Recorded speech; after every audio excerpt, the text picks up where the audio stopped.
Municipality exam நாளைக்கு வந்து நடக்க போகுது. அந்த எக்ஸாமுக்காக எல்லோரும் ப்ரிப்பேர் பண்ணியிருப்பீங்க. ஸோ இந்த எக்ஸாம் ரொம்ப முக்கியமான எக்ஸாம். ஏன் அப்படின்னா அப்கமிங்கில் நடக்கக்கூடிய TNPSC AE, TNPSC JDO, RRB JE எல்லா எக்ஸாமுக்கான ஒரு முன்னோட்டமாக தான் இந்த முனிசிபாலிட்டி எக்ஸாமை பார்க்கணும். இந்த முனிசிபாலிட்டி எக்ஸாமை ரொம்ப கூலாக காமாக வந்து அட்டன் பண்ணுங்கள். ஸோ அலட்சியப்படுத்த வேண்டாம், ஆனால் அமைதியாக வந்து அட்டன் பண்ணுங்கள். இந்த எக்ஸாமுக்கு தேவையான hall ticket, ID proof, photo, so black pen இது எல்லாமே வந்து மஸ்ட்டு. ஸோ இந்த எக்ஸாம் ஹாலுக்குள்ளே கரெக்டான டைமுக்குள்ளே வந்து போயிடுங்க. இந்த எக்ஸாம் ஜேடிஓவாக இருக்கட்டும், ஏஇயாக இருக்கட்டும், 2 எக்ஸாமுமே வந்து அண்ணா யூனிவர்சிட்டி போர்டு தான் கண்டக்ட் பண்ணுறாங்க.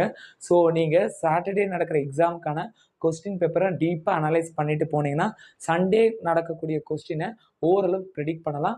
அட்லீஸ்ட் கொஸ்டின் ஏரியாவையாவது ப்ரெடிக்ட் பண்ணலாம். ஸோ இந்த எக்ஸாமை நல்லபடியாக அட்டன் பண்ணி முடிச்சதுக்கப்புறம் ஒரு நல்ல முடிவு வந்து எடுங்க. ஸோ அப்கமிங்கில் நடக்கக்கூடிய TNPSC AE, TNPSC JDO, RRB JE எல்லா எக்ஸாமும் கிராக் பண்ணுறதுக்கான சாத்தியக்கூறுகள்